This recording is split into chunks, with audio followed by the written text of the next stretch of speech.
વિદ્યાર્થી મિત્રો, આજે આપણે ધોરણ 11ની આંકડાશાસ્ત્રની બ્લુપ્રિન્ટ જોઈને આવી ગયા છે. ગુજરાત માધ્યમિક અને ઉચ્ચ માધ્યમિક બોર્ડ ગાંધીનગર દ્વારા લેવાય છે. જે પ્રશ્નપત્રનું પરિણામ બહાર પાડ્યું છે તેનું આપણે સંપૂર્ણ આજે સમજ્યું છું. તો ચલો શરૂ કરીએ. અહીંયા પહેલા આપણે પ્રશ્નો પ્રમાણે ગુણભાર આપેલો છે. પ્રશ્નોના પ્રકાર તો કે મિત્રો અહીંયા એક ગુણના પ્રશ્નો છે, 24 પ્રશ્નો રહેશે. બરાબર. પછી વિભાગ એટલે કે વિભાગ એ અને બી, વિભાગ સી માં 6 પ્રશ્નો, વિભાગ ડી માં 7, વિભાગ ઈ માં 2 અને વિભાગ એફ માં 3 પ્રશ્નો રહેશે. જે અથવા સાથે પણ બાજુ તમે આપેલા છે, જે અહીંયા તમે જોઈ શકો છો અથવા સાથે છે અને કુલ છે એટલે કુલ પ્રશ્નો છે. એના પછી અહીંયા ગુણભાર આપેલો છે તો કે પ્રકરણ દીઠ ગુણભાર છે, પ્રકરણનું નામ અને પ્રકરણ દીઠ ગુણભાર. તો આ વિકલ્પ વિના સાથે છે એ 80 ગુણનું થાય છે અને 109 એટલે કે અથવા સાથે થાય છે મિત્રો અહીંયા તમારે 109 ગુણનું. તો આપણે સારી તૈયારીને સારું બેનિફિટ લેવા માટે આને ધ્યાનમાં રાખી જ નહીં, પણ આ ધ્યાનમાં રાખીને તૈયારી કરીશું. તો અહીંયા મિત્રો તમને અહીંયા આપેલું છે કે પહેલો પાઠ છે માહિતીનું એકત્રીકરણમાં 4 ગુણ, પછી બીજો પાઠમાં 14 ગુણ, ત્રીજો પાઠમાં 16 ગુણ, ચોથા પાઠમાં 15, પાંચમામાંથી 15, છઠ્ઠામાંથી 14, સાતમામાંથી 8, આઠમામાંથી 11 અને નવમામાંથી 12. આ રીતે તમને અહીંયા ગુણભાર રહેશે. અહીંયા એક સૂચના પણ આપેલું છે, તે જરૂરી નથી પણ તમને કહી દઉં કે ઉપરોક્ત પત્રકમાં દર્શાવેલ જનરલ વિકલ્પ માટેના ગુણ નમૂના પ્રશ્ન મુજબ છે. આ પત્ર મુજબ તે અલગ પણ હોઈ શકે છે. એટલે કે આ જે ગુણભાર આપેલો છે તે થોડી અલગ કેમ કે આ બોર્ડની પરીક્ષા નથી પણ આ શાળા કક્ષા લેવાતી પરીક્ષા છે, તે થોડું ચેન્જીસ આવી શકે છે. અહીંયા વિભાગ એમાં નમૂનો તમે જોઈ શકો છો. વિભાગ એમાં કુલ 6 પ્રશ્નો છે, વિકલ્પ છે 16 વિકલ્પ. એના પછી વિભાગ બી મિત્રો, વિભાગ બી, તો વિભાગ બીમાં અહીંયા તમને કુલ 8 પ્રશ્નો છે. એ માત્ર 1 ગુણના પ્રશ્નો છે, માત્ર એક વાક્યમાં જવાબ આપવાના છે. 17 થી 24 પ્રશ્નકરણ છે, બધા જ ફરજિયાત છે. એના પછી વિભાગ સીમાં છે, વિભાગ સીમાં આપેલું છે 12 પ્રશ્નો છે, કોઈ પણ 6 લખવાના છે.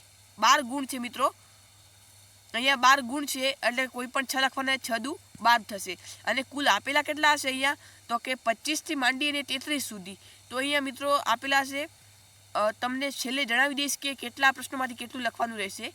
એના પછી વિભાગ ડી, વિભાગ ડીમાં 34 થી 43 છે, એ પ્રશ્ન ક્રમાંક હશે જે 21 ગુણનો રહેશે. એના પછી વિભાગ ઈ 8 ગુણનો રહેશે, એટલે કે 2 દાખલા આપશે, કોઈ પણ 2 લખવાના છે, જેના પ્રત્યેકના 4 ગુણ રહેશે, આ પ્રત્યેકના 3 ગુણ રહેશે. અને એના પછી નેક્સ્ટ સેક્શન ઈ, સેક્શન એફમાં 47 થી 51 છે, એમાંથી કોઈ પણ 3 લખવાના અને 5 ગુણનો છે, એટલે 15 ગુણ ટોટલ થશે. આ રીતે તૈયાર રહેશે. અને તમારે કયા ચેપ્ટરમાંથી કયો ક્રમાંક પૂછાશે તે રીતે પણ માળખું આપેલું છે, તમે તૈયાર કરી દીધું છે. તમે જોઈ શકો છો, તમે સ્ક્રીનશોટ લઈ લેજો તૈયાર કરવા માટે. વિભાગ ABCD જેમાં પહેલો પ્રશ્ન છે મિત્રો, અહીંયા તમને એવી રીતે લખેલું છે કે જે પહેલો ચેપ્ટર 1 નંબર લખેલો છે, તો ચેપ્ટર 1 પહેલો પ્રશ્ન છે ચેપ્ટર 1 માંથી, બીજો ચેપ્ટર 2 માંથી, ત્રીજો ચેપ્ટર 3 માંથી, ચોથો ચેપ્ટર 3 માંથી, એવી રીતે આપેલું છે. વિભાગ ડીમાં પણ 34 અને 35 ચેપ્ટર 2 માંથી છે, 36 અને 37 ચેપ્ટર 3 માંથી છે, એવી રીતે છે. અને આ સેક્શન ઈમાં 3 દાખલા પૂછાય છે અહીંયા. તો પેલું છે, બીજા પણ કોઈ પણ આકૃતિ દોરવાનું, તેને વિશ્લેષણ વિશે હશે, કોઈ પણ આકૃતિ ચેપ્ટર 2 માં આવે છે તે. અને 44 ચેપ્ટર 6 નો પ્રશ્ન છે, 45 અને 46 ચેપ્ટર 9 નો પ્રશ્ન છે. એના પછી વિભાગ એફ, તો વિભાગ એફમાં કુલ આપણે અહીંયા 3 પ્રશ્નો લખવાના હોય છે, જે અહીંયા તમને દેખાઈ શકે છે. 1 2 3 5 આપેલા છે, 5 માંથી 3 લખવાના છે. તો મિત્રો અહીંયા ચેપ્ટર 50 અને 51 છે, ચેપ્ટર 5 માંથી છે. એક આઈપીએસ રિટર્ન, એક બાયોલોજી, જેમ કે 2 જ પ્રશ્નો છે ને 2 પ્રશ્નો આવશે, ફરજિયાત છે, એ આવશે જ તમારે. વિષમતા અને વિષમતાક બંને આવી શકે છે, તો કોઈ પણ એક પણ આવી શકે છે. એટલે 2 પ્રશ્નો ખાસ ચેપ્ટર 5 સ્ટાર વાળો પ્રશ્ન છે.